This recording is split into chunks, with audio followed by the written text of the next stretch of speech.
நம்ம ஸ்ரீகுமரன் தங்க மாளிகை ட்ரிபிள் ஸ்டார் திட்டத்தில் நீங்களும் ஆகலாம் சூப்பர் ஸ்டார். டவுன்லோட் த SKTM Jewel app today. பாரிக்கடுத்து நீங்க சொன்னது மாதிரியே சட்டமன்ற தேர்தலை தென் மாவட்டங்களை குறிவச்சு திமுக நகர துவங்கி இருக்கிறது. இந்த டங்ஸ்டன் விவகாரத்துல திமுக மதுரை மக்களிடம் ஒரு பெருத்த செல்வாக்கு பெற்றிருக்கதும் மதுரையில பொதுக்கூட்டம் நடத்துவதற்கு ஒரு முக்கிய காரணமா பார்க்கலாமா?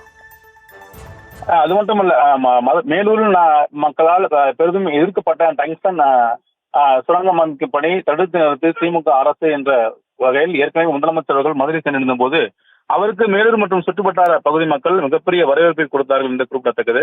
அது மட்டுமல்லாமல் ஏற்கனவே திமுக அரசால் பரவலாக்கப்பட்ட வளர்ச்சி என்ற அடிப்படையில் பல்வேறு இடங்களில் குறிப்பாக தென் மாவட்டங்களில் அதிக தொழில் வளங்களை மேம்படுத்தவும் தொழிற்சாலை உருவாக்கவும் பன்னாட்டு நிறுவனங்களுடன் புரிந்துணர்வு ஒப்பந்தங்கள் கையெழுத்திடப்பட்டிருக்கின்றன.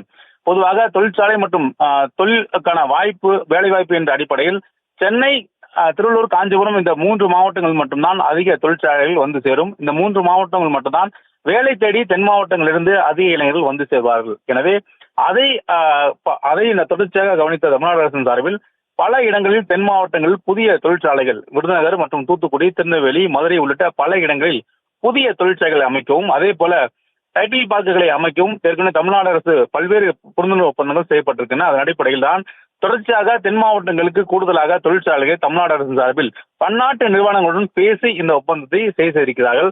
அதை அருகில் இருக்கக்கூடிய தூத்துக்குடி துறைமுகத்தை மேம்படுத்தவும், மேலும் மதுரை மற்றும் மதுரை சுற்றி இருக்கக்கூடிய சாலை கட்டமைப்பை மேம்படுத்தவும், எனவே அதையெல்லாம் காட்டிதான் தொடர்ச்சியாக அந்த தொழிற்சாலைகளுடன் பேசி இத்தகைய ஒப்பந்தம் மற்றும் புரிந்துணர்வுகளை தொடர்ச்சியாக கையொப்பமிட்டிருக்கிறார்கள். அதன் அடிப்படையிலே தென் மாவட்ட இளைஞர்களுக்கு கூடுதலாக வேலை வாய்ப்பை வழங்க வேண்டும் என்று அந்த கோரிக்கையும் தற்போது நிறைவேற்றப்பட்டிருக்கிறது. மேலும் தொடர்ச்சியாக தமிழக அரசின் சார்பில் தென் மாவட்ட இளைஞர்களுக்கு வேலைவாய்ப்பு உறுதிப்படுத்தும் வகையில் பல்வேறு திட்டங்களும் தமிழ்நாடு அரசின் சார்பில் செய்யப்பட்டிருக்கின்றன. மேலும் பல்வேறு விஷயங்கள் இதன் அடிப்படையில் தென் மாவட்டங்களில் குறிப்பாக குறிவதற்கு முக்கியமான காரணம் ஏற்கனவே வேலைவாய்ப்பு மிகுந்த குறைவாக இருக்கக்கூடிய ஒரு மாவட்டங்களாக தென் மாவட்டங்கள் இருந்து குறிப்பிடத்தக்கது. ஏற்கனவே தமிழ்நாடு அரசின் கணக்கீட்டின்படி வேலைவாய்ப்பு மிகுந்த குறைவான மாவட்டங்களாக இத்தகைய மாவட்டங்கள் இருக்கின்றன. இத்தகைய மாவட்டங்கள் தான் சென்னை, பெங்களூர் உள்ளிட்ட பல இடங்களுக்கு இளைஞர்கள் வேலை தேடி வருவது வழக்கமாக இருக்கிறது. எனவே அவர்களுக்கும் அந்தந்த ஊர்களிலே வேலைவாய்ப்பு உறுதி செய்யும் வகையில் ஏற்கனவே தமிழ்நாடு அரசு அந்த முன்னெடுப்பு எடுத்தது. எனவே டங்ஸ்டன் மட்டுமல்ல பல்வேறு தொழிற்சாலைகளை தென் மாவட்டங்களில் திமுக அரசு உருவாக்கி என்பதும் முக்கியத்துவம் வாய்ந்த ஒரு விஷயமாக இருக்கிறது. அது மட்டுமல்லாமல் தொடர்ச்சியாக திமுக அரசின் சார்பில் தமிழக முதலமைச்சர் கிட்டத்தட்ட மாதத்துக்கு ஒரு முறையாவது மதுரை வந்து சேர்வார். குறிப்பாக ஒவ்வொரு இடங்களிலும் பல்வேறு திட்டப்பணிகளும் நடைபெற்று வருகின்றன. மதுரை மற்றும் மதுரையை சுற்றி இருக்கக்கூடிய பல இடங்களில் பொதுமக்கள் கோரிக்கை ஏற்று புதிய மேம்பாலங்கள் மற்றும் வழித்தடங்கள் அமைத்தல், மேலும் மெட்ரோ பணிக்கான அந்த ஆயத்த பணிக்கான திட்ட அறிக்கையும் தமிழ்நாடு அரசு ஏற்கனவே நிறுத்தப்பட்டிருக்கிறது.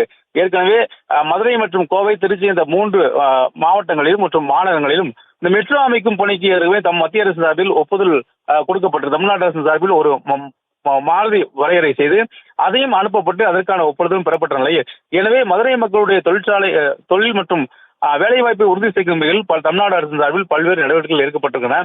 எனவே இதன் அடிப்படையில் தான் தென் மாவட்டங்களுக்கு கூடுதல் முக்கியம் தமிழ்நாடு அரசின் சார்பில் செய்யப்பட்டிருக்கிறது. இந்த பொதுக்குழு அமைத்ததற்கு முக்கியமான காரணங்களில் ஒன்றாக நாம் ஏற்கனவே பேசியபடி வருகின்ற சட்டமன்ற தேர்தலுக்கான ஒரு முக்கியமான ஒரு முன்னோட்டமாக இந்த பொதுக்குழு இருக்கும் என்று எதிர்பார்க்கப்படுகிறது. குறிப்பாக நடந்து முடிந்த 2024 நாடாளுமன்ற தேர்தலில் பல இடங்களில் திமுக நின்ற இடங்களில் அதிக இடங்களில், அதாவது குறிப்பாக நின்ற தமிழகம் முழுக்க நின்ற 40க்கு 40 பாண்டி உட்பட 40க்கு 40 வெற்றி பெற்றாலும் கூட தென் மாவட்டங்களில் ஒரு சில இடங்களில் வாக்குகள் மிகுந்த குறைவாக இருக்கின்றன. அது தொடர்பாகத்தான் தங்கம் தென்னரசு அவர்களை இந்த தென் மாவட்டங்களுக்கு பொறுப்பாளராகவும் அதே போல தூத்துக்குடி, திருநெல்வேலி, கன்னியாகுமரி இந்த 3 மாவட்டங்களுக்கு துணை பொறுப்பாளர் கனிமொழி அவர்களையும் பொறுப்பாளராகவும் நியமிக்கப்பட்டிருக்கிறார். குறிப்பாக அதாவது கடந்த வாரம் நடந்த இந்த மண்டல பொறுப்பாளர்கள் கூட்டத்தில் கூட இந்த பொறுப்பு அமைச்சராக இந்த மண்டல பொறுப்பு அமைச்சராக இருக்கக்கூடிய தங்கம் தென்னரசு அவர்கள் பேசும்பொழுது கூட பல்வேறு விஷயங்களை சுட்டிக்காட்டி பேசியிருந்தார். கட்சியில் நடந்த இந்த உள்கூட்டத்தில் கூட கடந்த முறை குறைவாக வாக்குகள் பெற்ற இடங்கள் எல்லாம் தேர்ந்தெடுத்து அங்கு கூடுதலாக பிரதிநிதிகளை போடுங்கள், மேலும் பல்வேறு விஷயங்களை தொடர்ச்சியாக ஆய்வு செய்து மக்களுக்கு தேவையானதை உடனடியாக செய்தார்கள் என்பதெல்லாம் கூட தங்கம் தென்னரசு கடந்த தென் மாவட்ட இந்த மண்டல கூட்டத்தின் போது பேசியிருந்தார் என்பது குறிப்பிடத்தக்கது. அதன் அடிப்படையில் தான் இந்த கூட்டத்தில் புதிய நிர்வாகிகள் அறிவிக்கப்படுவார்கள் என்று எதிர்பார்த்து நாம் திரும்ப திரும்ப அதை சொல்வதற்கு காரணமே ஏற்கனவே நடந்து முடிந்த மண்டல பொதுக்கூட்டத்தில் மண்டல பொறுப்பாளர்கள் பேசிய விஷயங்களை தான் நாம் திருப்பி நினைவில் கூர்ந்து இதை பேசி வருகிறோம். புதிய பொறுப்பாளர்கள் மற்றும் இளைஞர்களுக்கு மற்றும் மகளிருக்கு அந்த வாய்ப்பு கிடைக்கும் என்று எதிர்பார்க்கப்படுகிறது. அதன் அடிப்படையில் தான் நாளை தினம் இந்த பொதுக்குழு கூட்டம் மதுரையில் நடைபெறுகிறது.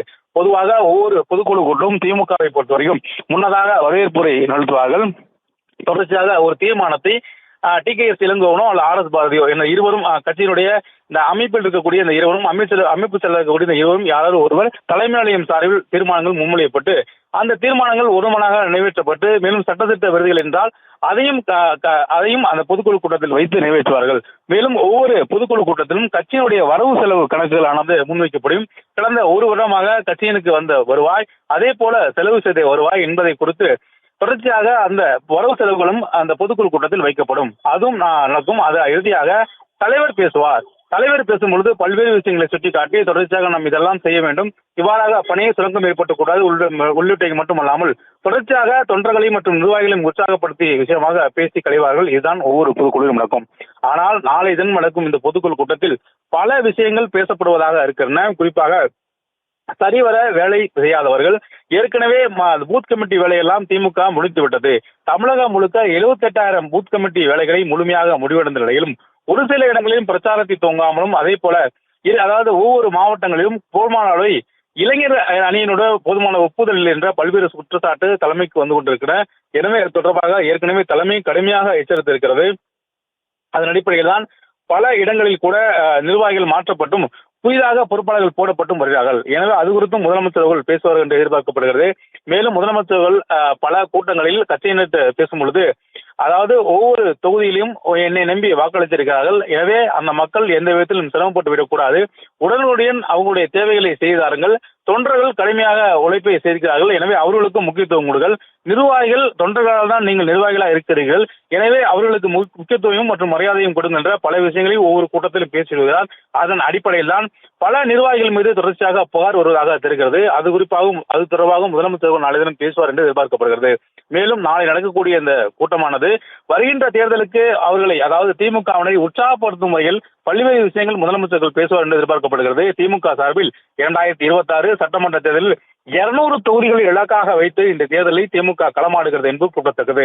200 தொகுதி நாம் வெற்றி பெற்றே ஆக வேண்டும் என்ற அடிப்படையில் தான் திமுகவினர் தொடர்ச்சியாக பல்வேறு இடங்களில் பிரச்சாரம் செய்கிறார்கள். அந்த பிரச்சாரம் மட்டுமல்ல, பல்வேறு இடங்களில் தென்னை பிரச்சாரங்களும் துண்டு பிரச்சாரங்களையும் துவங்க வேண்டும் என்றும் திமுக சார்பில் அறிவுறுத்தப்பட்டு அதற்கான பணிகளும் தற்போது நடைபெற்று வருகின்றன. அதன் அடிப்படையில் தான் இந்த மதுரையில் நடைபெறக்கூடிய இந்த பொதுக்குழு கூட்டத்திற்கு முதலமைச்சர்கள் தற்போது இந்த மதுரையில் விமான நிலையம் அருகே துவங்கி இருக்கக்கூடிய இந்த ரோட் ஷோவில் அனைத்து இடங்களிலுமே ஒரு பிரச்சாரத்தை மேற்கோள் காட்டுவதாக தான் இருக்கிறது. ஏதோ பொதுமக்களை சந்தித்தோம், அவர்களுக்கு வணக்கம் சொன்னோம், நன்றி சொன்னோம் என்பது மட்டும் அல்லாமல் தொடர்ச்சியாக முதலமைச்சருடைய வாகனத்திலே அரசுடைய திட்டங்கள் அனைத்தையும் முதலமைச்சரே பேசுவாக வகையிலும் ஒளி ஏற்பாடு செய்யப்பட்டு அதையும் அந்த பொதுமக்களுக்கு போட்டு காட்டப்பட்டு விடுகிறது. அதன் அடிப்படையில் தான் இந்த பிரச்சாரம் பொதுக்குழு கூட்டமானது நாளை தினம் நடைபெறுகிறது. இப்போது தற்போது முதலமைச்சர்கள் பல இடங்களில் மதுரை முழுக்க 22 கிலோமீட்டர் காரிலும் அதே போல நடந்தும் பொதுமக்களை சந்தித்து அவர்களை மகிழ்ச்சியை வெளிப்படுத்தி வருகிறார்கள். அதன் அடிப்படையில் தான் முதலமைச்சர்கள் தற்போது 22 கிலோமீட்டர் மதுரை முழுக்க பொதுமக்களை சந்தித்து மகிழ்ச்சியோடு பேசி வருகிறார். விவரங்களுக்கு நன்றி பாரி கார்த்திக். நம்ம ஸ்ரீகுமரன் தங்க மாளிகை ட்ரிபிள் ஸ்டார் திட்டத்தில் நீங்களும் ஆகலாம் சூப்பர் ஸ்டார். டவுன்லோட் த SKTM Jewel app today.